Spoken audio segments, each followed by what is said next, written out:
नहमदुहु व नुसल्ली व नुसल्लिमु अला सय्यिदिना व मौलाना मुहम्मदिन रसूलिहिन नबिय्यिल उम्मिय्यिल अमीनिल मकीनिल हनीनिल करीमिर रऊफिर रहीम। अम्मा बअद फ़अऊज़ु बिल्लाहि मिनश शैतानिर रजीम। बिस्मिल्लाहिर रहमानिर रहीम। मा काना मुहम्मदुन अबा अहदिम मिर रिजालिकुम वलाकिन रसूलल्लाहि व खातमन नबिय्यीन व कानल्लाहु बिकुल्लि शैइन अलीमा। सदक़ल्लाहु मौलानल अज़ीम। ली खम्सतुन उत्फ़ी बिहा हर्रल वबाइल हातिमा अल मुस्तफ़ा वल मुर्तज़ा वब्नहुमा वल फ़ातिमा। मौलाया सल्लि व सल्लिम दाइमन अबदा अला हबीबिका खैरिल खल्क़ि कुल्लिहिम। इन्नल्लाह व मलाइकतहु युसल्लूना अलन नबी या अय्युहल्लज़ीना आमनू सल्लू अलैहि व सल्लिमू तस्लीमा।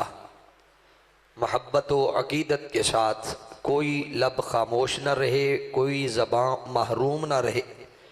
बरगाहे ताजदार कायनात सल्लल्लाहु ताला अलैहि वसल्लम मोहब्बत व अक़ीदत के साथ दुरूद पाक का नजराना पेश फरमा लीजिए। अस्सलातु वस्सलामु अलैका या रसूलल्लाह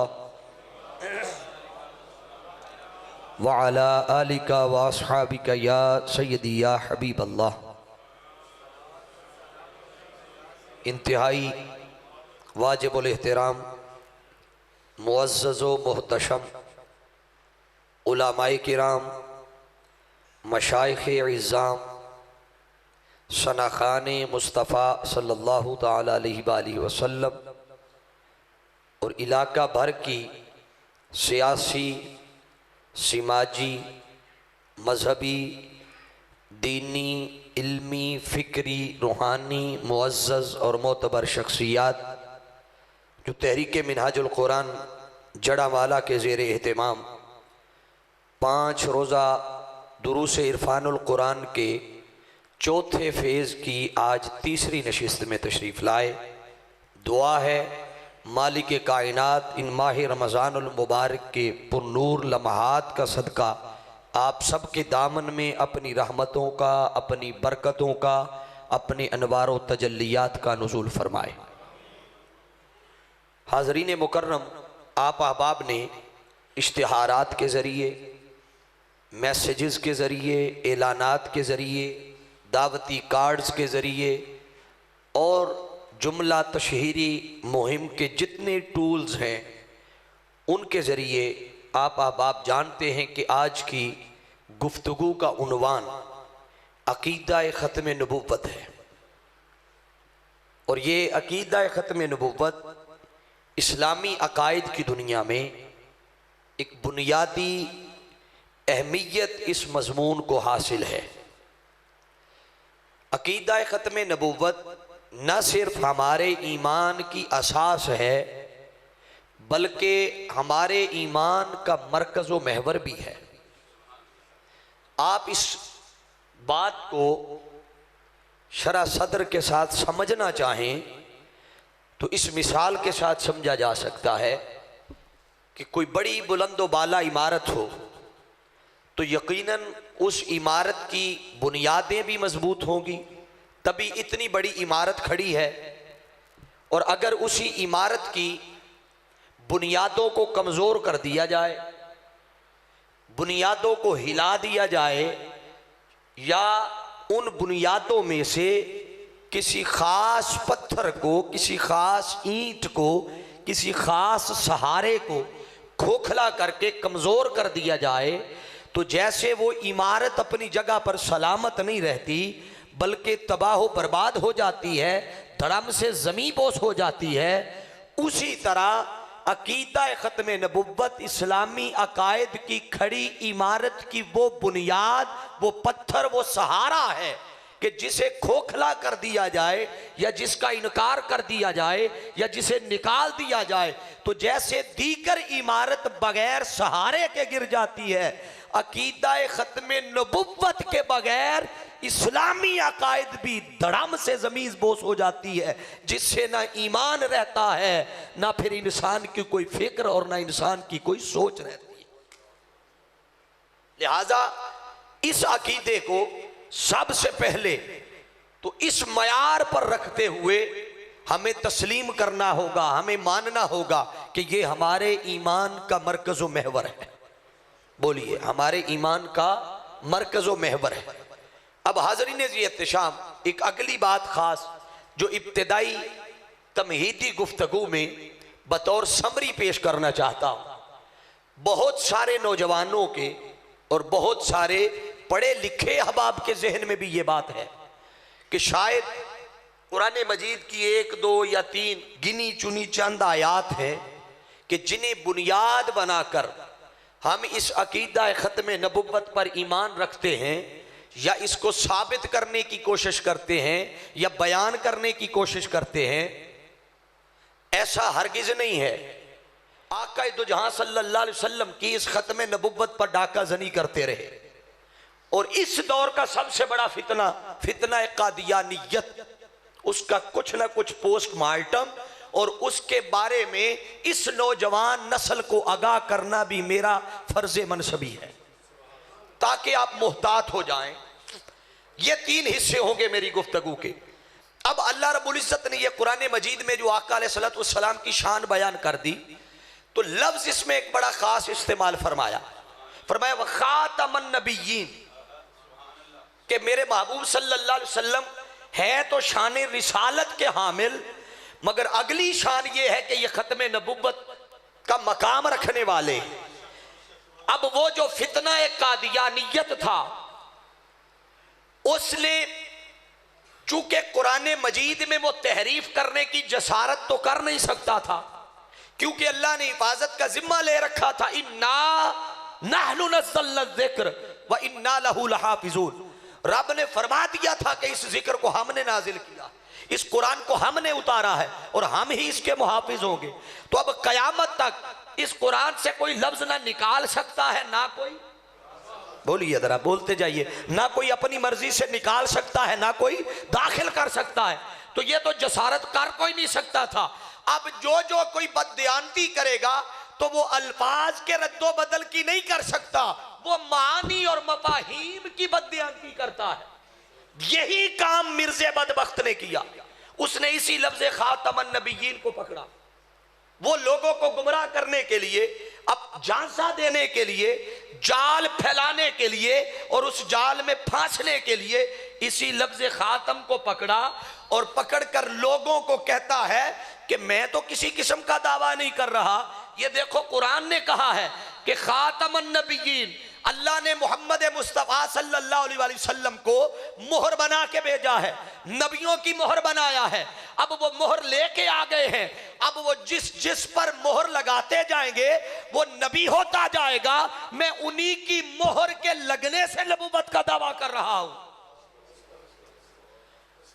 कई सादा लोग जब ये बात सुनते हैं ना कि हमारे नबी की इतनी शान कि वो जिस पे मोहर लगा दे वो नबी हो जाता है, बात तो इस एक पहलू में बड़ी शान वाली थी, बड़ी अजमत वाली थी कि आका अलैहिस्सलाम की इतनी शान है कि अब वो जिस पे मोहर लगाते जाएंगे वो, बोलिए, वो नबी होता जाए। हाँ, इसमें एक पहलू शान वाला था, मगर यही वो दरवाजा था कि जिसने खोल कर औरों को मौका दिया कि जिसका जी चाहे वो नबूवत का दावा करता फिरे। हाज़रीन मुकर्रम, इस माना, मोहर वाले माना की तरफ तो मैं बाद में आता हूं, पहले इसकी थोड़ी सी लुग़वी बहस इतनी अहमियत की हामिल है कि आप में से अगर ये लुग़वी बहस कोई समझ कर चला गया तो क़यामत तक कोई जितने मर्जी जाल बिछाता रहे उसके ईमान को मुतज़लज़ल नहीं कर सकता। अब देखिए लफ्ज खातम, अब उलमा को सबक सुना रहा हूं। खातम और खातिम, ता की जबर के साथ, ता की जेर के साथ, ये दोनों तरीकों से, दोनों किरातों से आया भी है, पढ़ा भी जाता है। लफ्ज खातम और खातिम ये दोनों कलिमात कभी इस्म के तौर पर आते हैं। अल्लाह करे आप समझ जाएं, उलमा तो समझ ही जाएंगे, मगर मुतवज्जे हो जाइए। कभी, बोलिए सारे, कभी इस्म के तौर पर आते हैं। जब ये कलिमात इस्म के तौर पर आए तो सवाल ये है फिर माना क्या बनता है? फिर ये माना क्या देते हैं? फिर ये माना देते हैं आखिर कौम। क्या? आखिर कौम। खातम या खातिम ये माना देते हैं आखिर कौम, यानी किसी कबीले, किसी ग्रोह, किसी जमात में से सबसे आखिर पे आने वाला फर्द। बोलिए क्या? सबसे आखिर पे आने वाला फर्द।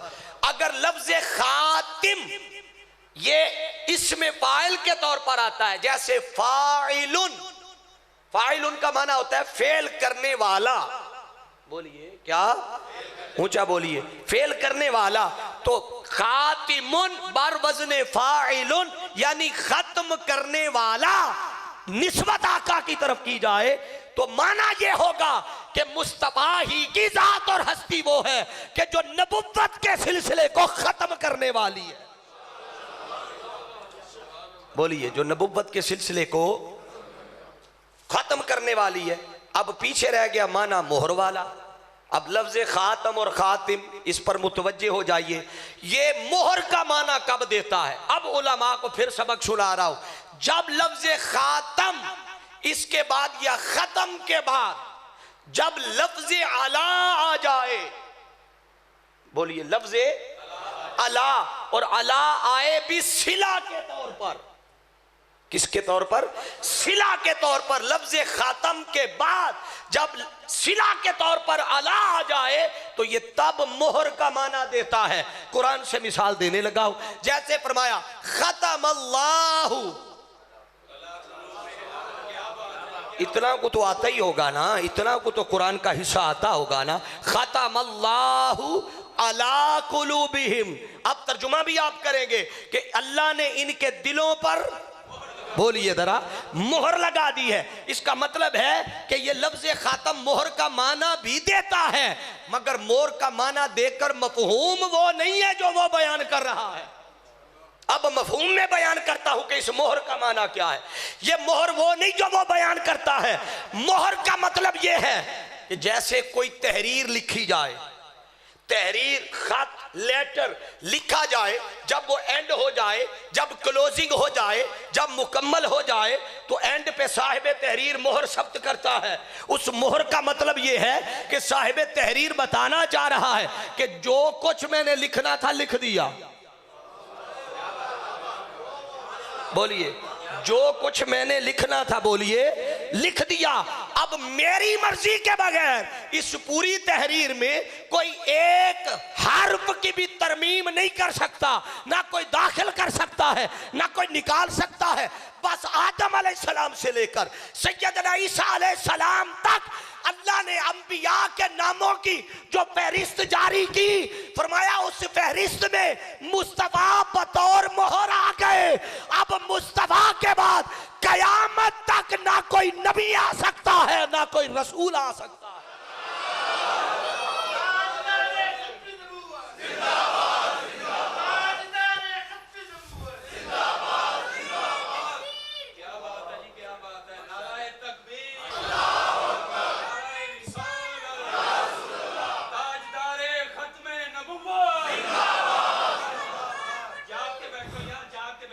आप, मैं आपको जगा लेता हूं। मेरे पास एक और फार्मूला भी है। आपके जड़ावाला में तो पहली बार मेरी हाजिरी हुई है, तो जड़ावाला के बारे में उलमा से मैंने सुना है कि बड़े ज़ौक़ वाले बंदे। ये मैं उनकी नहीं मानी, मैं तब तक नहीं मानता जब तक खुद ना देख। तो वो मैं अभी देख लेता हूँ आपको कि हुजूर पर ख़त्म नबुव्वत हो गई। अब आका के बाद इस शान का कोई नहीं कि जिन पर रिसालत भी ख़त्म हो जाए, जिन पर नबुव्वत भी ख़त्म हो जाए। वो किसी शायर ने बड़े खूबसूरत अंदाज में फरमाया था कि ए खत्मे रसूल, अभी याद आ ज़ौक़ नजर आया, ए खत्मे रसूल मक्की मदनी, ए खत्मे रसूल मक्की मदनी, कौनैन में तुम सा कोई नहीं, कोई नहीं है खत्मे, ए खत्मे रसूल मक्की मदनी, कौनैन में तुम सा कोई नहीं, कोई नहीं है नूर मुजस्सम तेरे सिवा, है नूर मुजस्सम तेरे सिवा, महबूब खुदा का कोई नहीं, कोई नहीं है बाप के लिए इतना काफी है। अब आप जाग गए होंगे यकीनन। अब हाज़रीन मुकर्रम, ये लफ्ज़ खातम और खातिम का माना समझने के बाद इस आया मुबारका का इब्तिदाई हिस्सा समझिए। अल्लाह ने मजमून कहाँ से शुरू फरमाया, मा काना मुहम्मदुन अबा अहदिम मिर रिजालिकुम, लोगों सुन लो, मोहम्मद सल्लल्लाहु अलैहि वसल्लम तुम्हारे मर्दों में से किसी जवान मर्द के बाप नहीं। क्या फरमाया? किसी। ये बात फरमाने की अल्लाह को क्या जरूरत पेश आ गई कि किसी जवान मर्द के बाप नहीं है? क्या जवान मर्द का बाप होना कोई ऐब था, कोई नक्स था, कोई कमजोरी थी? नहीं, न नक्स था, न कमजोरी थी, न ऐब था। तो फिर कहने की वजह क्या है, हिकमत क्या है, सबब क्या है? ऐसा नहीं है कि इससे पहले कोई नबी इस शान के साथ नहीं आया कि उसका बेटा जवान हुआ हो। हुए हैं, अल्लाह ने अंबिया को बेटे दिए, फिर बेटे जवान हुए, और सिर्फ जवान नहीं हुए, बेटे जवान होकर फिर नबी भी हुए। बोलिए, बेटे जवान होकर फिर नबी भी हुए। तो अल्लाह रब्बुल इज्जत को यहाँ क्या जरूरत पेश आई कि फरमा दिया कि किसी जवान मर्द के बाप नहीं है? हाँ, सबब यह था कि अगर आका का कोई बेटा जवान हो जाता तो यकीनन हुजूर का बेटा जवान होता तो वो भी नबी होता। जरूरी था कि वो भी नबी होता। और अगर हुजूर का बेटा जवान हो जाता और नबी बन जाता तो मुस्तफ़ा पे खत्म नबुव्वत न रहती। नबी बन जाता हुजूर का बेटा तो आका पे खत्म, बोलिए, हुजूर पे खत्म नबुव्वत। आप सोच रहे होंगे कि चले बेटा दिया था तो जवान कर देता, नबुव्वत बेशक ना देता, नबुव्वत हुजूर पे खत्म कर देता। बेटा जवान करके नबुव्वत ना देता, हुजूर पे खत्म नबुव्वत रहती, मगर बेटा जवान हो जाता। हाँ, अगर ये मामला होता तो आप ज़रा कुरान मजीद पढ़ कर देखिए, कई नबी ऐसे हुए हैं। हज़रत इब्राहीम अलैहिस्सलाम को देखिए, खुद भी नबी, बेटे इसहाक अलैहिस्सलाम भी नबी, बेटे इस्माइल भी नबी। आप हज़रत याकूब अलैहिस्सलाम को देखें, खुद भी नबी, बेटे यूसुफ भी नबी। आप, मुझे लगता है शेर के बाद बैठ रही हैं, लो हो गई हैं। शेर सुनने के बाद आप स्लो हो गए हैं, तो तवज्जो से सुनिएगा ज़रा, और रिस्पॉन्स भी मुझे पता चले। ये तभी मैं मानूंगा जब समझ आएगी कि आप वाक़यातन सुन रहे हैं। याकूब अलैहिस्सलाम खुद भी, बेटे यूसुफ भी, ज़करिया अलैहिस्सलाम खुद भी, बेटे याह्या अलैहिस्सलाम भी।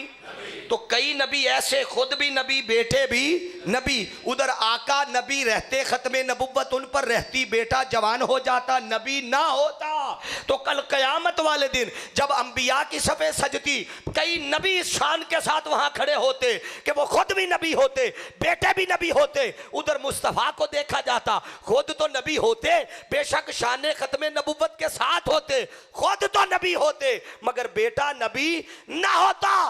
तो दीगर नबियों को इस एक पहलू में मुस्तफा पर जुज़वन फजीलत मिल जाती। अल्लाह को यह बात भी गवारा ना हुई कि कोई नबी किसी एक पहलू में मेरे मुस्तफा पर फजीलत ले जाए। रब ने मुस्तफा के बेटों को बचपन में अपनी बारगाह में बुलाकर तो खत्म नबुव्वत का ताज भी मुस्तफा के सर सजा दिया और आका की जात में कोई ऐब और नक्श भी नहीं रहने दिया। ये उसी तरह है। कुरान से एक और मिसाल दे देता हूं। जैसे यहूद और नसारा वो अंबिया को ही अल्लाह का बेटा कह देते, कुरान में जिक्र आया, कुरान की आयत कोट कर देता हूं। फरमाया वकालतिल यहूद उज़ैर इब्नुल्लाह वकालतिल मसीह इब्नुल्लाह, वो कहते ये अंबिया नबी अल्लाह के बेटे हैं। अब जैसे यहां फरमाया था ना कि मोहम्मद सल्लल्लाहु अलैहि वसल्लम किसी जवान मर्द के बाप, वो नफी कर दी, अबूबत की नफी कर दी, तो इधर नफी की तो वहां भी की। वहां क्या फरमाया? महबूब ऐलान फरमा दे क्या, कुल इनकान लिर्रहमानी वलादुन फअना अव्वलुल आबिदीन। महबूब ऐलान फरमा दे अगर रहमान का कोई बेटा होता तो मैं ही सबसे पहले उसकी इबादत करता। नफी करवा दी। कैसे? फरमाया महबूब ऐलान फरमा दे लम यलिद व लम यूलद, ना मैं किसी का बेटा ना कोई। तो उधर जो अबूबत की नफी की थी इधर क्यों की? यहां किस चीज से खतरा था? आओ बता देता हूं। हाँ, अगर खुदा का कोई बेटा होता तो यकीनन वो भी इला होता। अब अल्लाह करे आप समझ जाएंगे बात, उलमा तो समझ जाएंगे। खुदा का कोई बेटा होता तो वो भी, ऊंचा बोलिए, क्या होता? इला होता। और अगर इला होता तो फिर तौहीद न रहती। अल्लाह, अगर खुदा का कोई बेटा होता तो वो इला होता, और अगर इला होता तो तौहीद, और अगर बेटा होकर इला ना होता, बोलिए, बेटा होकर इला ना होता। हाँ, जैसे वहां जवान बेटा होकर नबी ना होता तो हुजूर की जात में नक्श रहता, इधर खुदा का बेटा होता और वो इला ना होता तो खुदा की जात में नक्श रहता। तो अल्लाह ने इधर शिर्क बिद तौहीद की नफी भी कर दी, अपनी जात में कोई नक्श भी नहीं आने दिया। ठीक उसी तरह मुस्तफा के बारे में फरमाया मा काना मुहम्मदुन अबा अहदिम मिन रिजालिकुम। लोगों सुन लो, मेरा मुस्तफा भी तुम्हारे मर्दों में से किसी जवान मर्द का बाप नहीं है। मुतलका नबुव्वत की नफी नहीं की, मगर शान खत्म नबुव्वत का ताज भी मुस्तफा के सर सजा दिया हुजूर की जात में। ये बात फरमा के हर किस्म के ऐब और नक्श से भी पाक कर दिया। बोली, हर किस्म के ऐब और नक्श से भी हुजूर को पाक फरमा दी। अब आगे साथ ही फरमाया, जैसे ही अबूबत की नफी की, फरमाया जवां मर्दों में से किसी के बाप नहीं, क्या है? वलाकिर रसूल अल्लाह। अब आप देखिए, एक तरफ एक चीज की जब नफी की थी तो किसी चीज की, किसी खूबी की नफी करने के साथ ही यकीनन बंदे का जहन डाउन होता है। बंदे का जहन, बोलिए, डाउन होता है। भाई ये कमाल इसमें नहीं है। तो अल्लाह रब्बुल इज़्ज़त ने उसके जहन को फिर अपग्रेड करने के लिए, उसकी फिक्र को अपग्रेड करने के लिए साथ ही फरमा दिया, हाँ अबूबत की नफी की है, जवान मर्द के बाप तो नहीं है, मगर शान ये है वलाकिर रसूल अल्लाह। साथ ही फरमाया ये अल्लाह के रसूल हैं। और रसूल कहकर फरमाया वखातमन नबिय्यीन, और हुजूर पे नबुव्वत का सिलसिला और दरवाज़ा बंद कर दिया।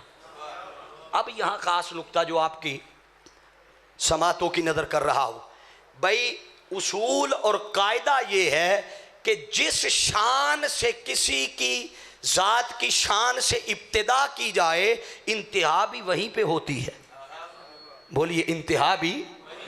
भाई आप देखिए ना कि बंदा बंदा नीचे से ऊपर की तरफ जाता है।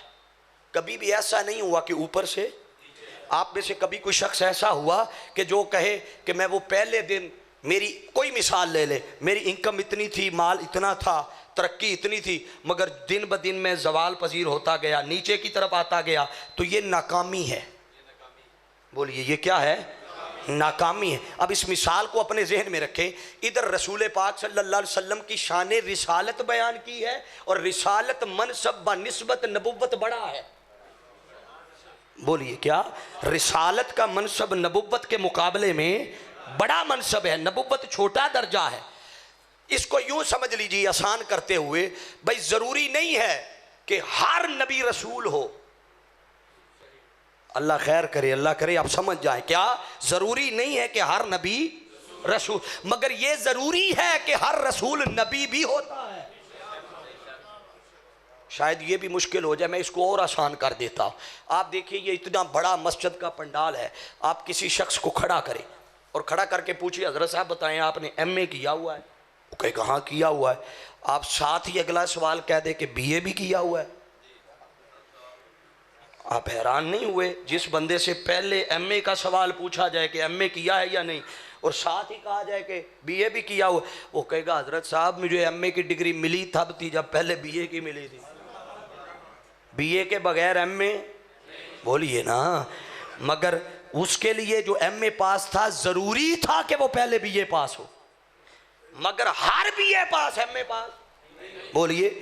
बिला तशबीह बिला मिसाल, हर नबी रसूल नहीं होता, मगर ये ज़रूरी है कि हर रसूल नबी होता है। अब हाज़रीन मुकर्रम, जब शान बयान करने की बात आई तो फरमाया मेरा रसूल है।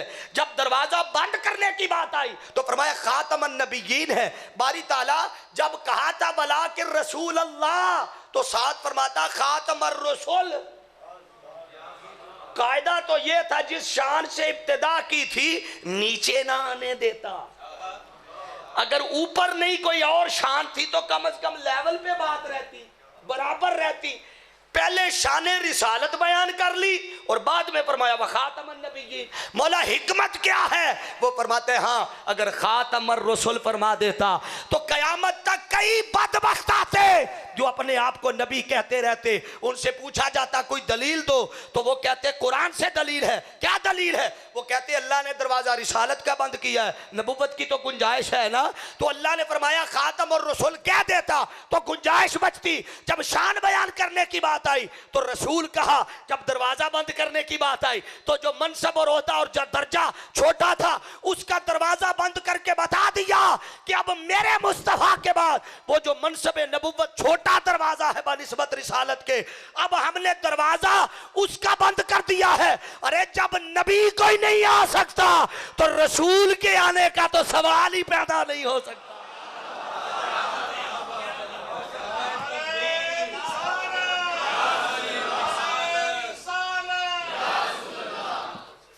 अब अल्लाह ने दरवाजा, अल्लाह ने नबुव्वत का दरवाज़ा बंद करके दर हकीकत ये समझा दिया कि जो मनसब और दर्जा छोटा था हमने तो उसमें भी मुस्तफ़ा को इंतहा अता कर दी है। अब कोई नबी नहीं आ सकता तो रसूल के आने का तो सवाल ही पैदा नहीं हो सकता। अब इस पर एक बड़ी मोहब्बत भरी बात उलमा को, अल्लाह की इज़्ज़त की कसम, अगली बात अल्लाह करे आप हज़म कर जाएं और सुन के याद रह जाए। अल्लाह के घर में बैठा हूँ, ये जो कुछ मैं आपको बता रहा हूँ, सिखा रहा हूँ, समझा रहा हूँ, सुना रहा हूँ, बयान कर रहा हूँ, इसमें एक लफ्ज़ भी मेरा नहीं है, कोई एक लफ्ज़ भी मेरा। ये सारा फैज़, ये सारे जुमले, ये सारे अल्फाज वो हैं जो वक्त के मुजद्दिद शेखुल इस्लाम डॉक्टर मोहम्मद ताहिर कादरी के कदमों में और जोड़ों में बैठकर जो खैरात मिली है वहाँ से मुझे मिली है। मैं तो आगे सिर्फ मुंतकिल कर रहा हूँ, मैं तो सिर्फ आप तक पहुंचा रहा। आप देखिए कि रब्बे कायनात ने इधर हुजूर की शान रिसालत बयान की, दरवाज़ा नबुव्वत पे आके बंद कर दिया। अब सवाल ये है कि नबी बनता कैसे है? बोलिए नबी, नबुव्वत क्या है? नबी का माना क्या है? नबी बनता कैसे है? हाँ, नबी बस इतना समझ ले कि जिससे अल्लाह कलाम कर ले वो नबी हो जाता। अल्लाह अकबर। जिससे नबी, जिससे रब बोलिए कलाम कर ले वो। चलें इसको और आसान करूंगा तभी आपकी सुभान अल्लाह आएगी। आप देखिए कि अल्लाह ने जब अपना तारुफ करवाना चाहा कि मैं एक हूं तो अल्लाह ने फरमाया हुवल्लाहु अहद। यही फरमाया ना? आप सारे कहते हैं हाँ यही फरमाया। नहीं, ये नहीं फरमाया। अल्लाह ने फरमाया कुल हुवल्लाहु अहद। महबूब हाँ हूं मैं एक, मगर ये बात मैं नहीं कहता। हूं मैं एक, ये बात मैं, बोलिए ये बात मैं, भाई आप जिसका मर्जी तर्जुमा उठा लीजिए, मेरे सामने तो शेखुल इस्लाम साहब का तर्जुमा इरफानुल कुरान पढ़ा है ना। आप जिसका मर्जी तर्जुमा, यही तर्जुमा मिलेगा कि महबूब आप कह दें, आप ऐलान फरमा दें, आप फरमा दें, यही मिलेगा तर्जुमा। तो अल्लाह ने ये नहीं कहा हुवल्लाहु अहद वो एक है, हुवल्लाहु अहद वो एक है, लोगों सुन लो वो एक है, नहीं, फरमाया कुल महबूब आप कह दें। महबूब बात तो ऐसी ही है, बात तो दुरुस्त है कि मैं एक हूं, मगर ये बात मैं नहीं कहता। मौला तू क्यों नहीं कहता, तेरे ही बंदे हैं। वो फरमाता है हाँ, इसलिए कि मैं अगर किसी से कलाम कर लिया तो जिससे मैं कलाम करता हूं वो नबी हो जाता। बोलिए, जिससे मैं कलाम करता हूं वो, बोलिए बोलिए, वो नबी हो जाता है। तो बोला तेरा तरीका क्या है? वो फरमाता है फिर मैं बंदों तक अपनी बात करने के लिए, अपना पैगाम पहुंचाने के लिए बंदों के और अपने दरमियान एक वास्ता और एक वसीला मुकर्रर करता हूं और यूं फरमाता हूं कल तू फरमा दे। बस इसी रब्त का पैदा हो जाना और इसी वास्ते और वसीले का पैदा हो जाना, फरमाया ये नबुव्वत कहलाता। बोलिए, ये ऊंचा बोलिए, ये नबुव्वत क्या है? बस इसी रब्त का पैदा हो जाना, इसी तवस्सुल और वास्ते का पैदा हो जाना, ये नबुव्वत। बस जिससे रब कोई बात कर ले, जिससे रब कोई कलाम कर ले, वो नबी हो जाता है। अब रब ने कलाम किया आदम से तो आदम नबी हो गए।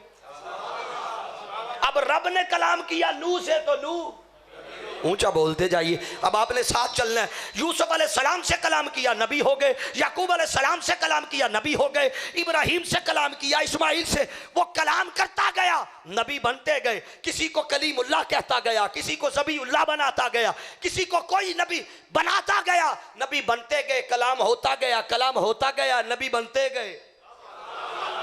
बोलिए, कलाम करता गया, नबी बनते गए। बारी आ गई ताजदारे कायनात की।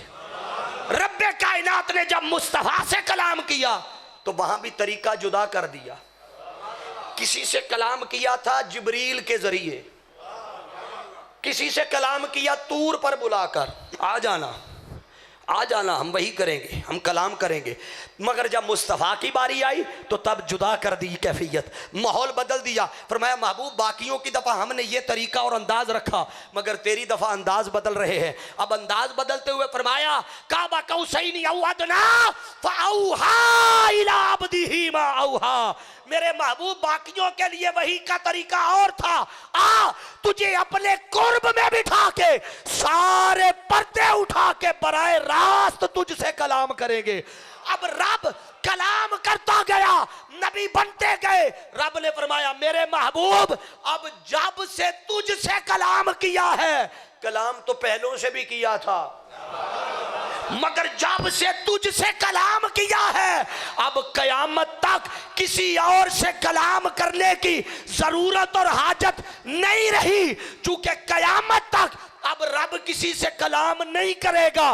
मुस्तफा से जो कलाम किया, जो वही की, वो आखिरी वही थी। अब इस वही के बाद ना कोई वही आएगी, ना कोई नबी आएगा।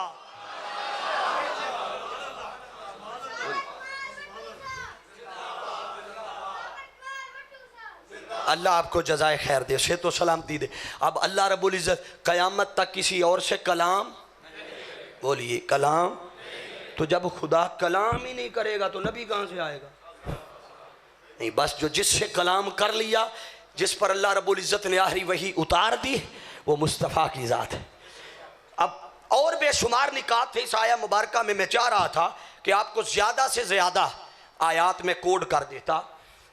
इस मजमून को समझाने के लिए कम व बेश 10 घंटे चाहिए, मगर आपको तो मैक्सिमम 40-45 मिनट चाहिए, इससे आगे कैपेसिटी नहीं है।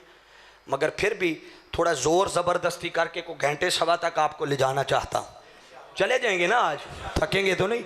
ज़रा दायां हाथ उठा के सुभान अल्लाह बोले, अभी पता चल जाए। मैं आसान आसान जगह आपको दलाइल के तौर पर कुरान मजीद की सुना देता हूँ।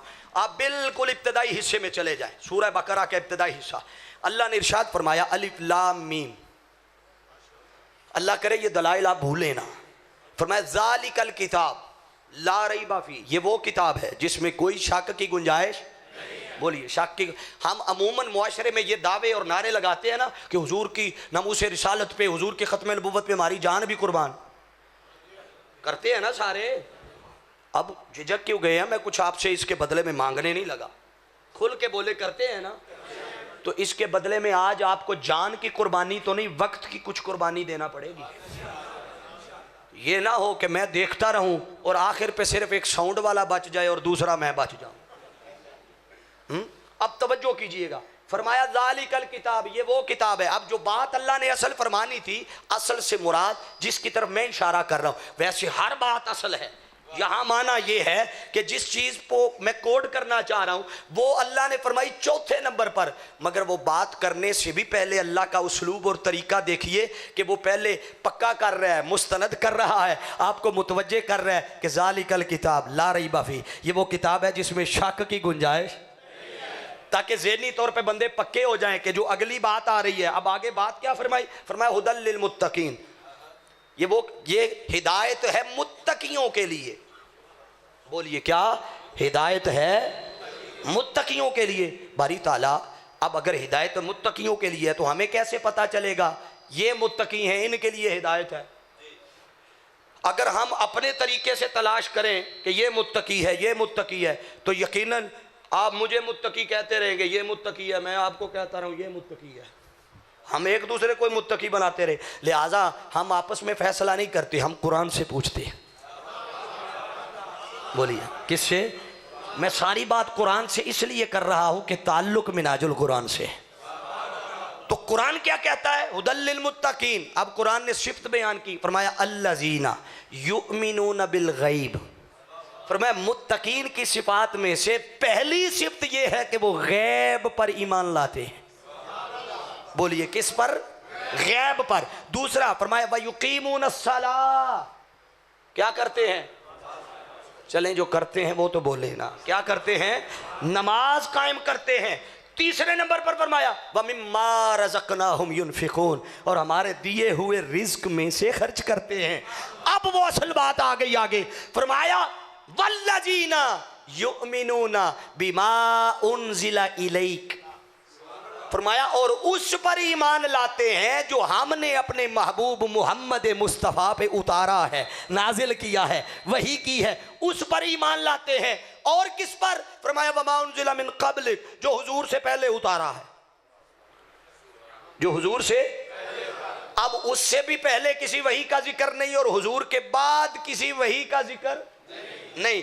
अब आ जाइए, अल्लाह रब्बुल इज्जत अगर मुस्तफ़ा के बाद किसी नबी ने आना होता, किसी वही ने आना होता, तो जैसे हुजूर पर आने वाली वही से पहले जो वही उतारी उसका जिक्र किया था, तो हुजूर के बाद वाली वही का भी जिक्र करता।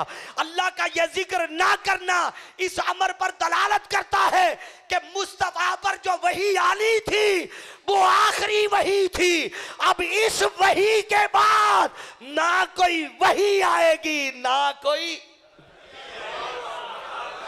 कोई नबी आएगा, ना कोई वही आए। जो वही आनी थी अल्लाह ने उसका जिक्र कर दिया। फरमाया उस पर ईमान लाओ जो हुजूर पे उतारा, इससे मुराद ये कुरान, और उस पर ईमान लाओ जो हुजूर से। ये बाद वाली किसी वही का जिक्र, जब बाद वाली वही का जिक्र नहीं तो नबी का जिक्र कहां से आ गया? हाज़रीन मुकर्रम, मैं कुरान मजीद का एक और मुकाम कोड करने लगा हूं। सूरह निसा आयत नंबर 136, अल्लाह ने इरशाद फरमाया या अय्युहल्लज़ीना आमन आमिनू। अल्लाह के जाग रहे हैं ना सारे। अल्लाह ने किन को खिताब किया है? ऊंचा ऊंचा बोलिए, किन को? यकीनन हमें खिताब है कि ए मोमिनो, ए ईमान वालो। अब ईमान वाला कह के आगे हुक्म क्या दिया?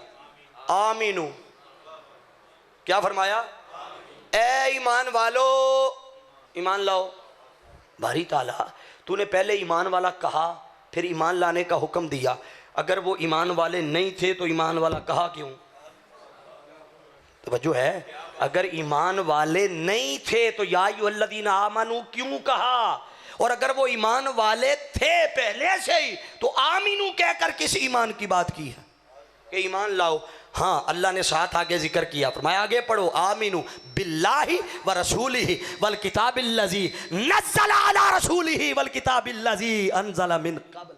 फरमाया उस पर ईमान लाओ जो हमने अपने मुस्तफ़ा पे उतारा है, और उस पर भी ईमान लाओ जो मुस्तफ़ा से, ऊंचा बोलिए, जो पहले ये नहीं कहा जो हुजूर के बाद उतारेंगे, नहीं, इस किसी किस्म की ऐसी स्टेटमेंट ना देने का मतलब यह है कि जो वही मुस्तफा पे आनी थी वो आखिरी वही थी। अब इस वही के बाद ना कोई वही आएगी, ना कोई, बोलिए, ना कोई वही आएगी, ना कोई नबी आए। आप बाकी जितने नबी आए, अल्लाह रब्बुल इज़्ज़त ने जितने नबी और रसूल भेजे, अभी मैं पहले हिस्से पे हूँ कुरान वाले, अभी 2 हिस्से मेरे अभी बाद में पढ़े हैं, मगर आयतें मैंने अभी कुछ कोड करनी है, लिहाजा घड़ियाँ छड़ियाँ नहीं वेखनियाँ।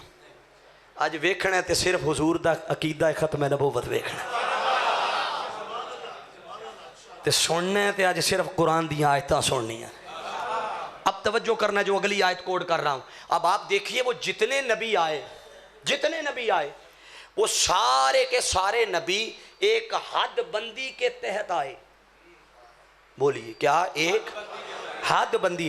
भाई ये फुला नबी, ये इलाका, ये कौम, यहाँ तक तेरी नबूवत। अब वो नबी आता गया, रसूल रब भेजता गया, वो जिस इलाके, जिस कौम, जिस ज़माने, जितने अरसे तक का, अब नबी आता, रसूल आता, किताबें लेकर आता, शरीयत लेके आता, लोग शरीयत का इनकार भी करते, किताबों का इनकार भी करते, वक्त बीतता गया, अल्लाह फिर नबी भेज, फिर और नया रसूल भेज देता, नबी भेज देता, फिर किताबें भेज देता, फिर शरीयत भेज देता, वक्त चलता गया, बदलते बदलते चलते चलते वो जितने नबी आए, तवज्जो, जितने आए वो एक ही ड्यूटी के तहत आए। ये बात बड़ी तवज्जो तलब है, बड़ा खास नुक्ता अर्ज कर रहा। वो एक ही ड्यूटी के तहत आए। वो ड्यूटी क्या थी? बुनियादी वो ड्यूटी ये थी कि जब भी नबी आता सबसे पहले आकर वो तौहीद की मारिफत लोगों को देता, तौहीद की तरफ बुलाता, साथ अगली बात करता कि अल्लाह के सिवा किसी और की इबादत, बोलिए, गोया वो शिर्क से रोकता।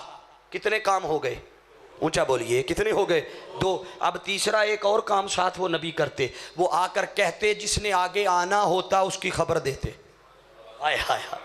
आप आदम अलैहिस्सलाम से लेकर सैयदना ईसा अलैहिस्सलाम तक हर नबी की तारीख उठा कर देख लें, वो जितने आते रहे वो बाकी ड्यूटीज करते रहे, तौहीद की तरफ बुलाते रहे, शिर्क से रोकते रहे, मगर साथ ये भी फरमाते मिन बादी, एक मेरे बाद भी आ रहा है।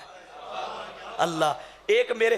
अब यहां एक मोहब्बत भरा जुमला देने लगा हूं, अगर पसंद आ जाए तो सच बात है, ले जाएं, फतवा शतवा ना लगाएं, मैं किसी और को ये सौदा अपना बेच दूंगा, किसी और को सुना दूंगा। मेरा ईमान और इश्क कहता है कि ये जो 1.25 लाख अल्लाह ने भेजा, क्या जरूरत थी इनको भेजने की, जबकि ये 1.25 लाख काम एक ही करता रहा है। अगर यही एक काम था तो वो आका को ही भेज के करवाया जाता, तो सबब क्या था? हाँ, इस पर यह कहने दीजिए कि हकीकत यह है कि आना एक ने था। बोलिए, आना एक ने था। कोई दलील पूछे तो सुन ले, हदीस कुदसी है, अल्लाह ने फरमाया लौला कलमा खलक़तुल अफ़लाक, मेरे महबूब अगर मैं तुझे पैदा ना करता तो कायनात की कोई शय पैदा ना करता। मतलब क्या? कि जो कुछ बनाया है तेरी वजह से बनाया है।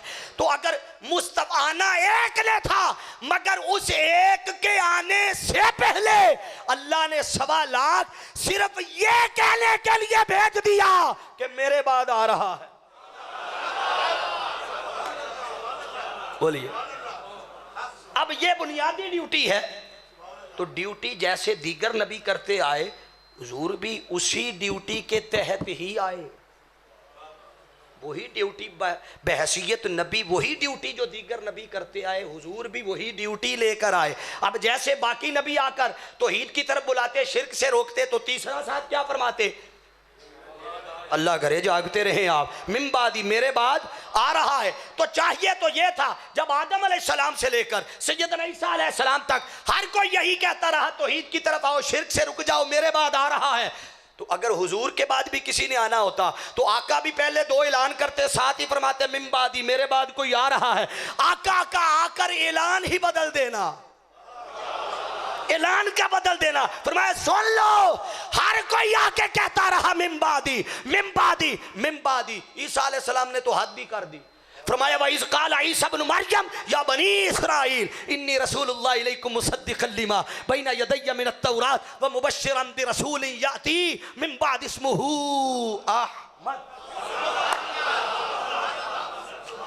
खिताब किया अपने कौम से और खिताब करते हुए फरमाया सुन लो, मैं अपने से पहले तस्दीक किताब की तस्दीक करने आया हूँ, व मुबश्शिरन बिशारत देने आया हूँ, बिरसूल एक रसूल की याती मिन बाद जो मेरे बाद आ रहा है। वही ऐलान किया ना कि मेरे ऊंचा मेरे बाद आ रहा है। नाम क्या है? फरमाया इस्मुहु अहमद, नाम भी अहमद। अब ये अहमद क्यों कहा, मोहम्मद क्यों नहीं कहा, ये एक अलग टॉपिक है, मैं इधर निकलना नहीं चाहता। मगर ये सुनिए, जब कहा कि मेरे बाद आ रहा है, नाम अहमद है, तो चाहिए ये था आका भी यही खबर आकर देते कि मेरे बाद आ रहा है। अगर आका के बाद किसी ने आना होता, हुजूर ने आके ऐलान को बदला, फरमाया सुन लो, हर कोई यही कहता रहा मिम्बादी मिम्बादी मिम्बादी। वो जिसके बारे में कहते रहे मिम्बादी, फरमाया आना खातमुन नबिय्यीन ला नबी आबादी, वो मैं ही था, मैं आखिरी नबी हूं, अब मेरे बाद और कोई नबी नहीं आएगा।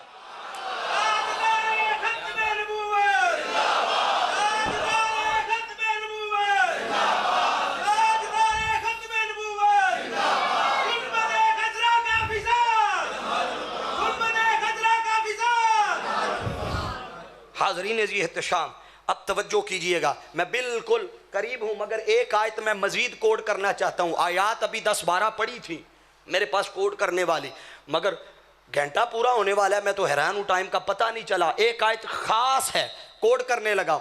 आप देखिए जितने नबी आए हद बंदी के तहत आए। आका की बारी आई तो अल्लाह ने फरमाया महबूब ऐलान कर। कैसे? फरमाया कुल या अय्युहन नास, ए लोगो। क्या फरमाया? ए लोगो। कौन से लोगो? वो सिर्फ ज़माना सहाबा, इससे मुराद नहीं है। सिर्फ इससे मुराद 100 साल बाद वाला ज़माना नहीं है, इससे मुराद 200 साल बाद वाला ज़माना नहीं है। जब फरमाया ना या अय्युहन नास, तो कुरान के आगे लफ्ज़ आगे फरमाया इन्नी रसूलुल्लाह इलैकुम जमीया, ए क़यामत तक आने वाले लोगों, मैं तुम्हारी तरफ अल्लाह का रसूल बन के आया। मुस्तफ़ा की नबुव्वत, आका की रसालत सिर्फ 2, 4, 500, 10, 1000, 1200, 1500 साल तक नहीं, अब कयामत तक जो कोई आएगा उसे मेरे मुस्तफ़ा की नबुव्वत और रिसालत के ताबे रहना होगा। अल्लाह ने मुस्तफ़ा को इस शान के साथ भेजा, अब कयामत तक जो आता रहेगा। अरे तुम तो कयामत की बात करते हो, ये कयामत तो पैदा होने के भी बाद शुरू, अगले अय्याम चलते हैं। जब बंदा पैदा हो जाए तो इंतज़ार क़यामत होता है, मगर आप सारे वादा तो वहाँ करके आए हैं। वैज़ा ख़ज़ल्लाहु मीसाक़न नबिय्यीन, अल्लाह ने तो वहाँ वादा ले लिया था। अब हाज़रीन जी एहतशाम, उस पर फिर वक्त लगाना पड़ेगा। फिर आगे जब इस बात को मज़ीद अगर खोला जाए तो कुरान के अगले लफ्ज़ तवज्जो तलब है। फरमाया इन्नी रसूलुल्लाह इलैकुम जमीया, मेरे महबूब आप ऐलान फरमा दे कि मैं तुम सब की तरफ अल्लाह का रसूल। मौला कहाँ कहाँ तक रसूल? फरमाया लहू मुल्कुस समावाति वल अर्द, ये कुरान के अगले अल्फाज। फरमाया जहाँ जहाँ तक मेरी रबूबियत है, जहाँ जहाँ तक मेरी खुदाई है, वहाँ वहाँ तक मेरे मुस्तफ़ा की मुस्तफ़ाई है, वहाँ वहाँ तक मेरा मुस्तफ़ा रसूल भी है, नबी भी है। हाज़रीन जी एहतशाम, कुरान ने फिर अगली आयत सूरह अंबिया में फरमाया हाँ सारे आलमीन के लिए अब मेरा महबूब, जिन्नों के लिए नबी, इंसानों के लिए नबी, परिंदों के लिए, हैवानों के लिए, शजर व हजर के लिए, सितारों के लिए, चाँद के लिए, मशरिक़ के लिए, ज़मीन के लिए, बहारों के लिए, फ़िज़ाओं के लिए, कायनात की हर शय के लिए जब नबी बना दिया है तो ऐसे ही नहीं जुमला कह दिया। फरमाया वमा अरसलनाका इल्ला रहमतल लिल आलमीन। अपने लिए जब लफ्ज़ इस्तेमाल किया तो रब्बुल आलमीन कहा, मुस्तफ़ा के लिए जब इस्तेमाल फरमाया तो रहमतल लिल आलमीन कहा। हाज़रीन जी एहतशाम, मैं अब कुरान मजीद से आगे हदीस की तरफ बढ़ना चाहता हूँ। आप देखिए वो जितने नबी आए, जितने वो बहस नबी होकर भी, नबी होकर भी अब्द रहे, नबी होकर भी अब्द रहे, बंदे रहे और इस बंदगी का वो इजहार करते रहे। और अल्लाह रब्बुल इज़्ज़त ने भी ताजे बंदगी पहनाए, उनको बंदा कहा, उन्हें सलाम अकीदत पेश किया, उन्हें सलाम पेश किया, मोहब्बतों का खिराज पेश किया। कुरान मजीद में कई मुकामात पर आप देखिए अल्लाह ने सलाम यूँ पेश किया, फरमाया सलामुन अला नूहिन फिल आलमीन, नूह आप पर आलमीन का सलाम, इन्ना कज़ालिका नज्जिल मुहसिनीन, हम इसी तरह जज़ा अता करते हैं अपनी मोहसिनीन को। फरमाया इन्नहु मिन इबादिनल मुमिनीन, ये मेरा बड़ा इबादत गुजार बंदा था। अब यही बात हुजूर को मुखातिब करके जब अल्लाह ने फरमाई तो फरमाया महबूब याद कीजिए ना, वज़कुर अब्दना अय्यूब, हमारा एक बंदा था, बोलिए क्या बंदा था? अय्यूब। कभी फरमाया मूसा व हारून, कभी इलियास, कभी इब्राहीम, कभी इस्माइल, नाम लेता गया, हमारा वो भी बंदा था, वो भी बंदा था, वो भी बंदा था। सिर्फ बंदा नहीं कहा, किसी के बारे में फरमाया इन्ना वजदनाहु साबिरा, ये साबिर था। इन्नहु काना मुखलसन व काना रसूलन नबिय्या, ये बड़ा मुखलस था, ये इबादत गुजार था, ये बड़ा मोमिन था, ये बड़ा मुत्तकी था, इसमें ये खूबी थी, इसमें ये खूबी थी, इसमें ये खूबी थी। अब ज़रा हुजूर की तरफ आइए, आका की तरफ तशरीफ लाइए। जब आका अलैहिस्सलाम की बारी आई तो फरमाया व इन कुंतुम फी रैबिम मिम्मा नज़्ज़लना अला, हाफिज थे बोलो ना, अला अब्दिना, हमने नाजिल किया है जो अपने बंदे पर। कौन से बंदे पर? ये कुछ भी नहीं कहा। उधर किसी को मुखलिस कहा, किसी को साबिर कहा, किसी को मोमिन कहा, किसी को इबादत गुजार कहा। हुजूर की बारी आई तो फरमाया बस ये हमारा बंदा है, बस ये हमारा। बंदे परेशान हो गए हैं, अच्छा बाकी नबियों की इतनी खूबियाँ अल्लाह ने बयान की और हुजूर की किसी एक खूबी का जिक्र। अब मैं कुरान मजीद में बेशुमार आयात हैं, मगर मैं इब्तदा, दरमियान और इख्तिताम आखिरी 3 जगहों से 3 मिसालें कोड करूँगा। आप दूसरा मुकाम उठाइए, सूरह बनी इसराइल का बिल्कुल इब्तदाई हिस्सा। अल्लाह ने इरशाद फरमाया सुब्हानल्लज़ी असरा, सारे बोलिए ज़रा, असरा बिअब्दी, पाक है वो ज़ात जिसने सैर कराई अपने, बोलिए ज़रा, अपने। वो सैर भी कर रहा है मगर रब फिर भी कह रहा है मेरा बंदा। इतनी सैर करा के भी सिर्फ बंदा कहा। अब आप सूरह नजम में चले जाइए, वहां फरमाया फअौहा इला अब्दिही मा औहा, हमने वही फरमाई जैसी वही करने का हक था अपने बंदे पर। ना मुखलिस कहा, ना साबिर कहा। बारी ताला बाकियों को में से खूबियां बयान कर रहा है और हुजूर की कोई खूबी भी बयान नहीं कर रहा। अब रब्बे कायनात की बारगाह से जवाब आता, हाँ हाँ, इसलिए कि जिसमें जो खूबी कुछ ज्यादा थी हमने बयान कर दी। जिस नबी में जो कमाल ज्यादा था, बोलिए, बयान कर दिया। जिस नबी में कमालात और सात खूबियां गिनने में आ रही थी, बयान कर दी। अब आप सोच रहे होंगे कि मुस्तफा की खूबियां और कमालात रब ने क्यों नहीं बयान किए? हाँ, जिनके शुमार में आते थे बयान कर दिए। अरे मुस्तफा को कमालात का मंबा बना दिया, जामे बना दिया। मुस्तफा की खूबियां शुमार में नहीं आती थी। वो फरमाता है कुरान तो एक भेजना था, अगर मुस्तफा की खूबियां बयान करने लग जाते न जाने कितनी किताबें शाया हो जाती।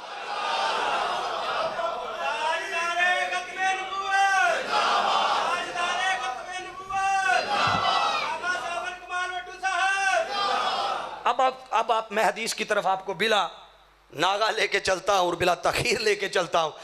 अनिल इरबाज बिन सारिया रज़ियल्लाहु ताला अन्हु काल काला रसूलुल्लाह सल्लल्लाहु अलैहि वसल्लम, हुजूर ने फरमाया इन्नी अब्दुल्लाह। अब आप देखिए कुरान में भी अल्लाह ने बंदा कहा, हुजूर ने खुद भी उस बंदगी का इजहार किया। क्या फरमाया? इन्नी अब्दुल्लाह, मैं अल्लाह का, बोलिए, मैं अल्लाह का। हाँ, बंदा तो है मगर बंदा बंदा होने में फ़र्क है। हाय हाय, कोई ये बात सुनकर कहे कि ले हुजूर ने खुद कहा है मैं बंदा हूँ। हाँ, कहा तो है मैं बंदा हूँ, मगर तेरा बंदा होने में और नबी रसूल पाक का बंदा होने में फ़र्क है कि वो कि खुदा सामने बिठा के वही कर रहा है, सामने बिठा के वही कर। तेरे और उसके बंदा होने में ज़मीन आसमान का फ़र्क है। हाँ, बंदा तो है मगर हुजूर ने साथ फरमाया हाँ इन्नी अब्दुल्लाह व खातमुन नबिय्यीन, मैं अल्लाह का बंदा हूँ मगर अल्लाह ने नबुव्वत मुझ पर ख़त्म कर दी। अन अबी हुरैरा क़ाल क़ाल रसूलुल्लाह सल्लल्लाहु अलैहि वसल्लम फुद्दिलतु अलल अंबियाइ बिसित्तिन, हुजूर ने फरमाया 6 चीज़ों में दीगर नबियों पर अल्लाह ने मुझे फजीलत दी। कितनी? ऊंचा बोलिए, कितनी? 6 चीज़ों में फजीलत दी है। अब हाज़रीन मुकर्रम ज़रा सुनिए, पहली चीज़ बयान किया फरमाया उअतीतु जवामिउल कलिम, मुझे जवामिउल कलिम अता किया गया। और फिर वनुसिरतु बिर्रुब, रोब के साथ मेरी मदद की गई। वजुइलत लियल अर्द मस्जिदन व तहूरन, रब ने मेरे लिए कायनात की सारी जमीन को पाक और ताहिर बना के मस्जिद बना दिया। अब जहां जी करे मुसल्ला बिछाओ, नमाज पढ़ लो, अल्लाह ने सारी जमीन ही पाक कर दी थी। उहिल्लत लियल गनाइम, रब ने मेरे लिए माले गनीमत हलाल फरमा दी है। और आगे फरमाया उरसिलतु इलल खल्क़ि काफ़ा, और मुझे सारी मखलूक की तरफ रब ने रसूल बना के भेजा। व खुतिमा बियन नबुव्वा, और नबुव्वत मुझ पर ख़त्म कर दी गई। बोलिए नबुव्वत मुझ पर। ये 6 चीज़ें हुजूर की हदीस में आई हैं। अगर इन 6 चीज़ों में से एक एक पहलू पर मैं गुफ्तगू अलग अलग करना शुरू करूं तो फिर एक और तवील टॉपिक हो जाएगा। इसमें एक पहलू ख़ास है, उस पर थोड़ा ज़ोर देना चाहता। वो क्या है? हुजूर ने फरमाया वनुसिरतु बिर्रुब, रब ने रोब के साथ मेरी मदद फरमाई। बोलिए किसके साथ? रोब। ये रोब क्या है? इस पे भी हुजूर की एक हदीस कोड कर देता। आका अलैहिस्सलाम, एक जंग का मौका था, हुजूर अलैहिस्सलाम दरख्त के साथ यूँ टेक लगा के कुछ देर के लिए ज़ाहिरी तौर पे आंखें बंद किए हुए, क्या ज़ाहिरी तौर पे चश्माने मुकद्दस बंद की, तो एक दुश्मन ने मौका जानकर तलवार हाथ में पकड़ी, हुजूर के सराने खड़ा हो गया तान कर। आका ने चश्माने मुकद्दस खोली तो हुजूर को देख कर कहता है मोहम्मद बता ना, अब तुझे मेरे हाथ से कौन बचाएगा? कौन बचाएगा?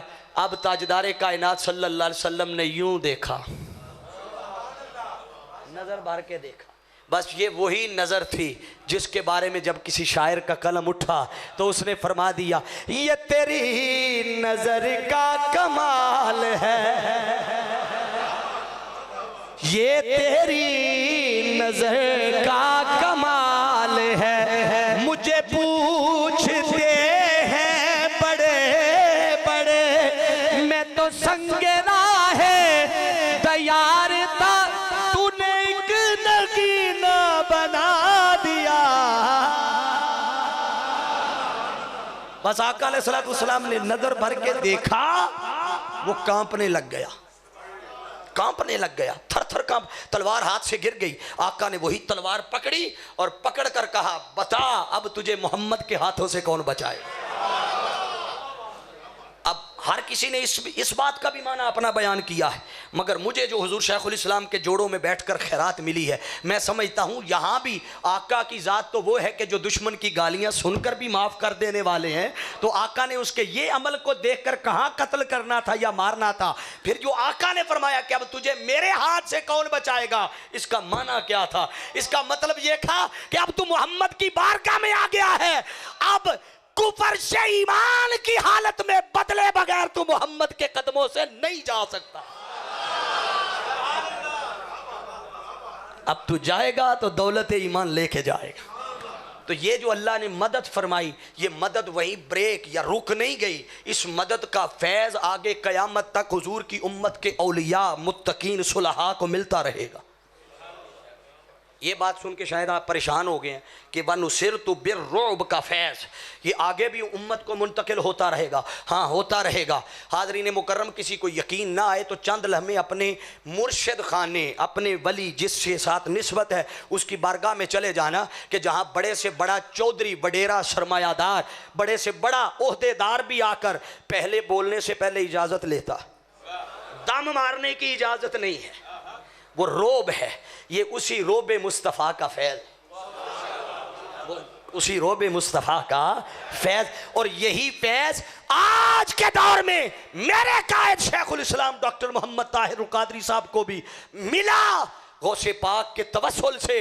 यही वजह है कि आप पाकिस्तान में हो, कनाडा में हो, अमेरिका में हो, बरतानिया में हो, जहां कहीं भी हो, आपकी पीठ पीछे तो लोग बड़ी बातें करते हैं और इल्जाम तराशी करते हैं, मगर जब आपकी मजलिस में कोई आ जाता है तो उसे दम मारने की जुर्रत नहीं, अपना सब कुछ उन्हीं के साथ कुर्बान करके आ जाता।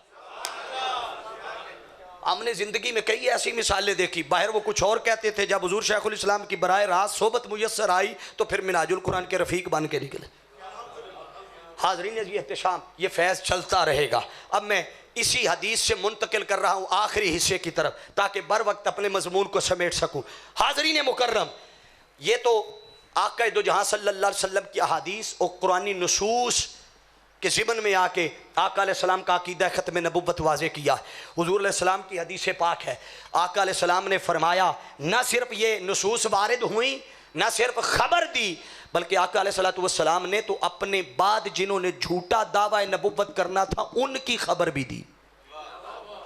हुज़ूर इस्लाम की हदीस है, फरमाया सलासून कज़्ज़ाबून, मेरे बाद 30 झूठे पैदा होंगे। परेशान हो गए हो झूठियां दा सुन के। अब तो आखिरी हिस्से में मैं पोस्टमार्टम करने लगा हूं, और जहां कहीं भी वो कोई कादियानी तक ये मैसेज पहुंच जाए, वो सुन रहा हो, सोशल मीडिया के जरिए सुने, अब वो मुतवज्जे हो जाए, ये जिसको आप नबी मान रहे हो, तुम्हें खबर है कि उस बदबख्त ने कहां कहां बददियानती की? उसने 13 पैंतरे बदले थे। कितने?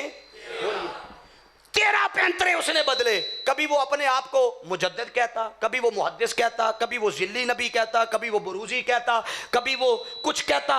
वो बदलते बदलते बदलते बदलते, आप सोच रहे होंगे आपको कोई शख्स सुबह के वक्त मिले, आप उससे कहें कि यार वो फलां काम इस तरह है, वो करना है तो कर देना, शाम हो जाए वो अपना स्टेटमेंट बदल ले, दिन को कुछ और था, शाम को बोलिए। आपके इसी मुआशरे में आप ऐसे बंदे को क्या कहते हैं?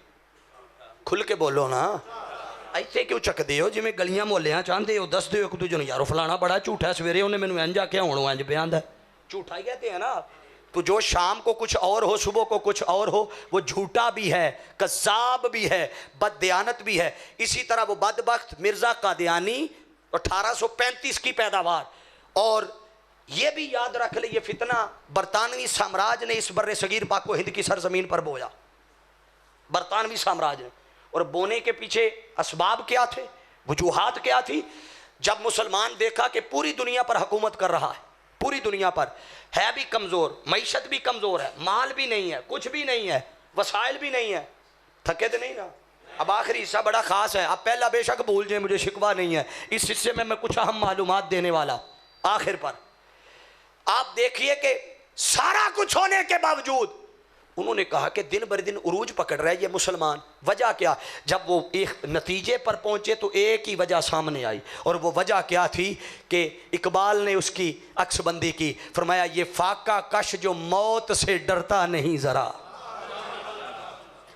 ये फाका कश जो मौत से डरता नहीं ज़रा, रूहे मोहम्मद इसके बदन से निकाल दो, और फिक्रे अरब को देके फरंगी तखय्युलात इस्लाम को हिजाज और यमन से निकाल दो। उसने कहा ये जो मर मिटने को, हुजूर की ज़ात पे कुर्बान होने को मुसलमान आज कामयाबियां ले रहा है, सबब ये है कि ये मुस्तफ़ा की बारगाह से जुड़ा हुआ है, इसका ताल्लुक मजबूत है, ये इश्क करता है, मोहब्बत करता है, बाकी हर शय पे कंप्रोमाइज है, मगर आका दो जहां सल्लल्लाहु अलैहि वसल्लम की नाबूस की जब बात आती है तो ये कट मरने को तैयार हो जाता है। उसने फितना गढ़ा कि इनके दिनों से इस इश्क मुस्तफ़ा को निकाला जाए, इस मोहब्बत मुस्तफ़ा को निकाला जाए। ये फितना बोया, और इस फितने को बोने के बाद 1835 के बाद जिस बीज की परवरिश की, वो बीज वो फितना कादियानियत था। जब वो पला, जब वो बड़ा, तो पलते बढ़ते खाते पीते गुमराह करते करते वो इस नहज पर पहुंच आया कि जैसे हर दौर में अगर नमरूद आता है तो फिर रब मुकाबले में इब्राहिम भी भेजता है, मुकाबले में इब्राहिम भी भेजता है। अगर फिरौन आता है तो रब, ऊंचा बोलिए, रब। बस आखिरी 5-7 मिनट ने तो ये 5-7 मिनट आपके ऐसे होने चाहिए कि अब तक का खिताब आप याद रखें और आपकी समात का कमाल मैं आखिर तक याद रखूं। अगर फिरौन आता है तो रब मूसा भी भेजता है, और अगर यजीद आता है तो रब हुसैन भी भेजता है। हाँ, इसी तरह इस फितना कादियानियत के सर को कुचलने के लिए कभी पीर जमात अली शाह साहब रहमतुल्लाह ताला अलैह, कभी ताजदार गोलड़ा हजरत पीर मेहर अली शाह को रब भेजता रहा, कभी मौलाना अब्दुस्तार खान नियाजी रहमतुल्लाह ताला अलैह को भेजता रहा, कभी मौलाना शाम खान नूरानी रहमतुल्लाह ताला अलैह, और आज के दौर में रब्बे कायनात ने ये ड्यूटी जिसको सौंप कर भेजा उसे वक्त का मुजद्दद शेखुल इस्लाम डॉक्टर मोहम्मद ताहिरुल कादरी कहते हैं।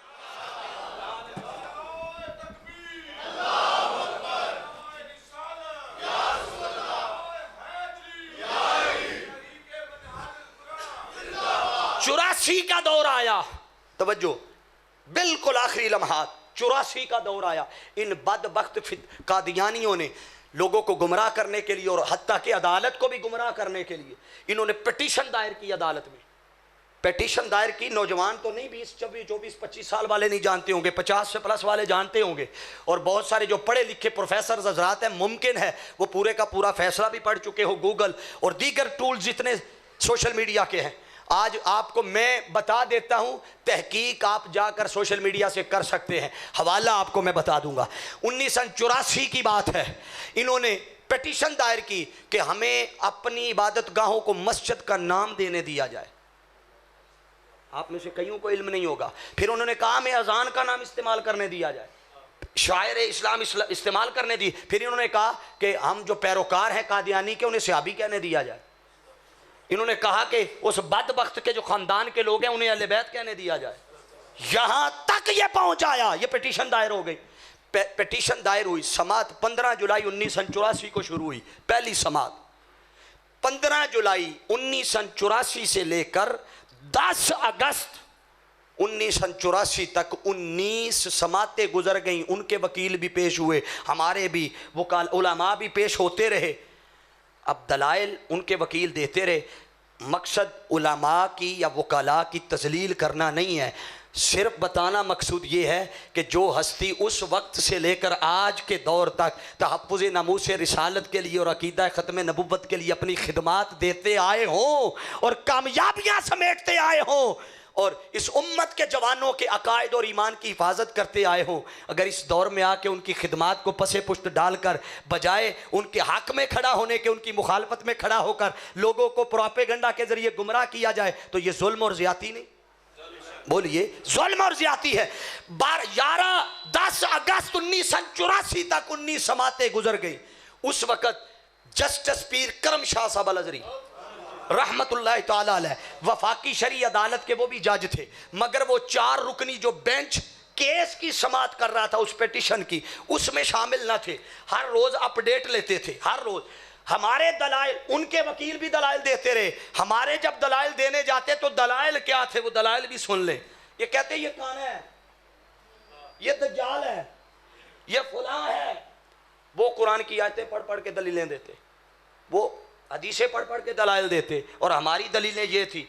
जब रिपोर्ट पहुंची पीर करम शाह साहब के पास, उन्हें पता चला कि ये तो सारे केस खराब कर रहे हैं, ये तो नफ्से मसला कोई नहीं समझ सके कि मसला क्या है, वो चाहते क्या है। फिर आपने खत लिखा, इत्तला की शेखुल इस्लाम साहब को। आप उस वक्त डेनमार्क के दौरा पर थे, आपने डेनमार्क का दौरा फिल फोर कैंसिल किया और वापस आए। आपने आकर केस की तैयारी की, केस की तैयारी करके अब सुन ले, 11 अगस्त 1984 को हुजूर शेखुल इस्लाम अदालत में पेश हुए।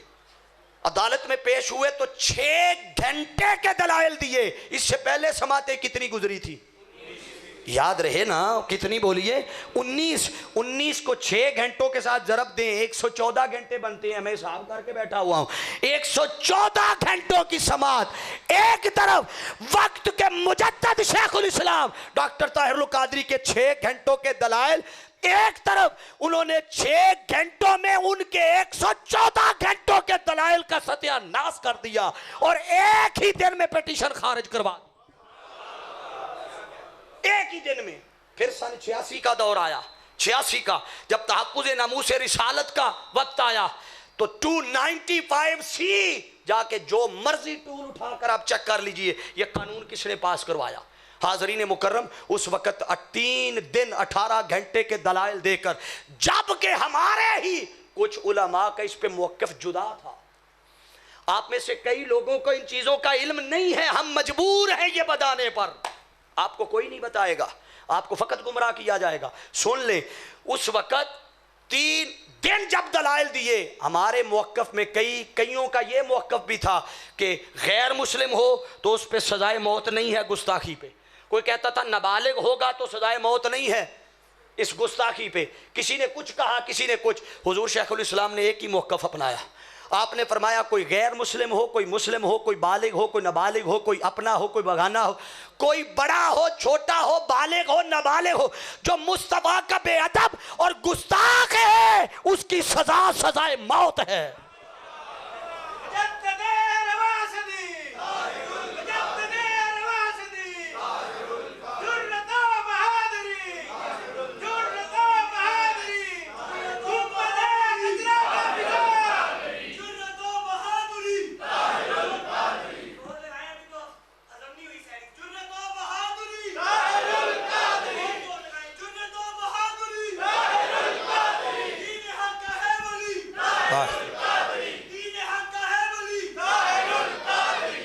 हाज़रीन मुकर्रम, उस वक़्त अब सुन लें, हम फिर भी वहाँ पीछे रहे।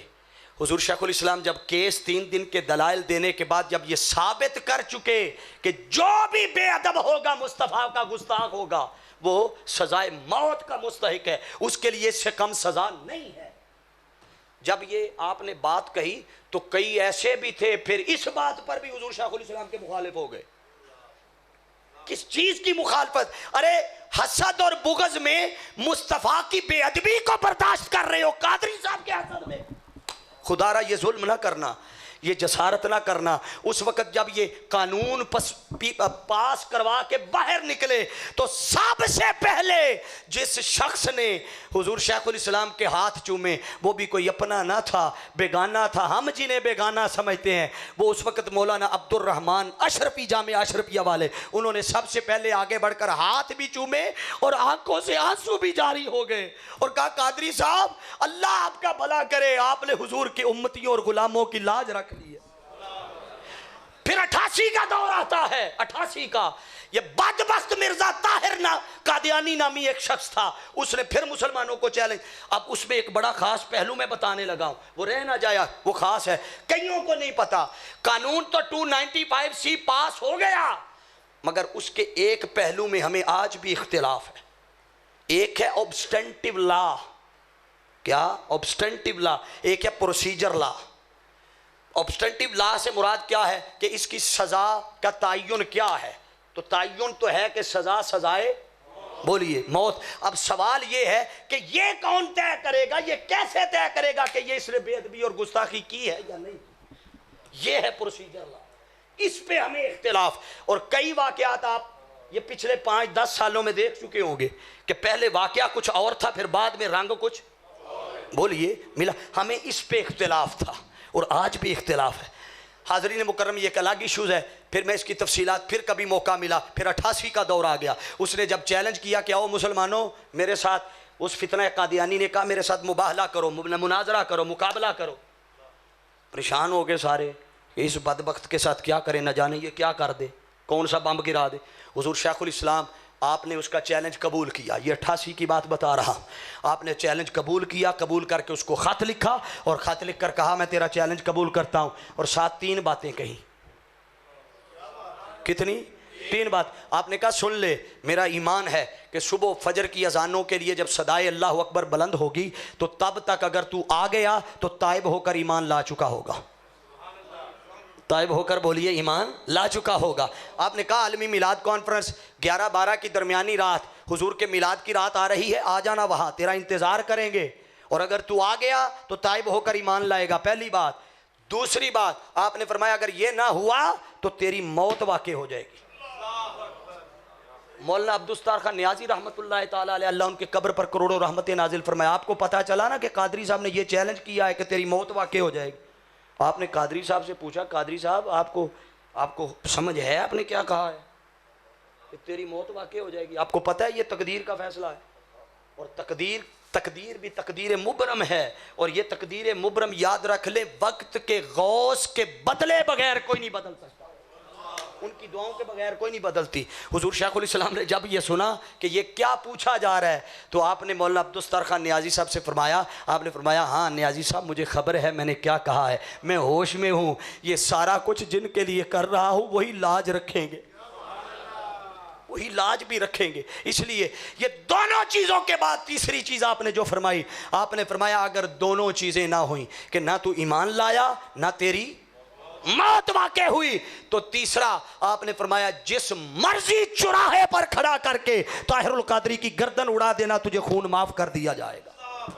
रात भर स्टेज सज गया मिलाद कॉन्फ्रेंस का, उस स्टेज पर वो मरकज मिराजुल कुरान का स्टेज था, हजारों उलमा मशाइख और लाखों शाकाने मुस्तफ़ा, वो पुराना मीनारे पाकिस्तान का सब्जाजार भर गया लाखों शाकाने मुस्तफ़ा से, स्टेज उलमा से भर गया, अहले हदीस, देवबंद, अहले सुन्नत, हर मसलक से ताल्लुक़ रखने वाले उलमा रात भर इंतज़ार करते रहे। उस बदबख्त ने ना आना था ना आया। सबसे पहले उस वक्त भी जिन्होंने आगे बढ़ के शेखुल इस्लाम के हाथ चूमे और मुबारकबादें इस फतह पर दी, वो भी अपने ना थे, वो बेगाने थे। अपनों ने तो जब भी किरदार निभाया लोगों को पीछे हटाने का निभाया। अरे आओ, हम कब तक इस हसद और बुग़्ज़ और दूरी और नफरत की आग में जल जल कर इस उम्मत को तबाही के धाने तक पहुंचाएंगे। आज ले उनकी पनाह, आज मदद मांग उनसे। अरे कल न मानेंगे, कयामत में अगर मान गया, कब्र में अगर सवाल हो गया कि तुझे विजन वाला शख्स, इल्म वाला शख्स, तहकीक वाला शख्स, मोहब्बत और इश्क और अदब वाला शख्स तुम्हें बुलाता रहा उम्मते वाहिद बनने की तरफ, तुम्हें इत्तेहाद उम्मत की तरफ बुलाता रहा, तुम्हें कभी एतिकाफ में बुलाता रहा, तुम्हें कभी मीनारे पाकिस्तान पे बुलाता रहा, कभी एहतजाजात के जरिए हकूक की तलबी की तरफ बुलाता रहा, तुमने कितना साथ दिया? तो क्या जवाब दो? आज वक्त है अपनी निस्बतें, अपनी सोहबतें ऐसी बना लो कि आपके ईमान भी बच जाएं, अकीदे भी बच जाएं और आगे आने वाली नस्लें भी संवर जाएं। यही पैगाम तहरीक मिनहाजुल कुरान का है। और इस पैगाम को अगर मज़ीद वजाहत के साथ आप सुनना चाहें तो शहर एतिकाफ़ आ रहा है, और वो सोहबत ऐसी है कि जिसमें आपको हर रात कुरान भी सुनने को मिलेगा और ज़िक्र साहिब कुरान भी सुनने को मिलेगा। हर रात कभी सूडानी कारी, कभी मिस्री कारी, कभी अजहरी कारी, कभी पाकिस्तानी कारी, मुख्तलिफ ममालिक के आला तरीन कुर्रा जिन्हें आप हज़ारों लाखों देकर बुलाते हैं, वहाँ फ्री सुनने को मिलेंगे। बड़े बड़े नात खान जिनको आप लाखों दे के बुलाते हैं, वो नखरे से आते हैं, वहाँ आपको आजिज़ी के साथ पढ़ते नज़र आएंगे। ये भी मिनहाजुल कुरान का फैज़ है। हाज़रीन जी एहतशाम, आओ हर रात हुज़ूर शेखुल इस्लाम डॉक्टर मोहम्मद ताहिरुल क़ादरी के कीमती कलिमात, जुमले, इल्म पर मबनी, तहकीक पर मबनी गुफ्तगू, जिससे आपका इल्म बढ़ेगा, तकवा बढ़ेगा, आपकी ज़िंदगी की सिमतें दुरुस्त हो जाएंगी, रुख बदल जाएगा। उस सोहबत से कि जिस सोहबत के बारे में वो किसी शायर ने क्या खूब कहा था, फ़ारसी का शायर, मौलवी हरगिज़ न शुद मौलाए रूम, ता गुलामे शम्स तबरेज़ी न शुद। कि मौलवी का मौलवी रहता अगर शम्स तबरेज की सोहबत ना मिलती। जिसका मतलब है सोहबतें जब मिल जाएं तो किरदार बदल जाते, अहवाल बदल जाते, अफकार बदल जाते। जब ज़हन, अफकार, अहवाल बदल जाएं तो यकीनन फिर नस्लें भी बदल जाती। मैं आज की शानदार प्रोग्राम के इनेकाद पर तहरीक मिनहाजुल कुरान जड़ावाला की पूरी तंजीम, जुमला forums, Tehreek Minhajul Quran, Minhajul Quran youth league, Mustafavi students movement, Minhajul Quran women league, पर्दा में बैठी कसीर तादाद में मेरी माएँ, बहनें और बेटियाँ, मैं गुफ्तगू में अल्लाह की इज़्ज़त की कसम इस कदर मगन था कि मुझे अपनी बहनें भी याद नहीं रही। उनको मैंने अप्रीशिएट करना था, उनको जितना अप्रीशिएट किया जाए कम है। और मैं उम्मीद करता हूँ कि कल उनकी तादाद इससे दुगनी होगी, इससे दुगनी, और मस्जिद के नमाजियों की और सामीन की तादाद भी इससे दुगनी। हर बंदा कल अहद करके आए कि हर बंदा अपने साथ एक एक बंदा लेके आए, ज़्यादा नहीं, एक एक बंदा। क्यों? आपको अपने आने का सवाब भी मिलेगा, एक बंदे को साथ लाने का सवाब भी मिलेगा। हाज़रीन मुकर्रम, बारे दीगर अल्लाह रब्बुल इज़्ज़त आप सब के इल्म में, अमल में, रिस्क में, माल में, जान में बरकतें और वुसअत अता फरमाए।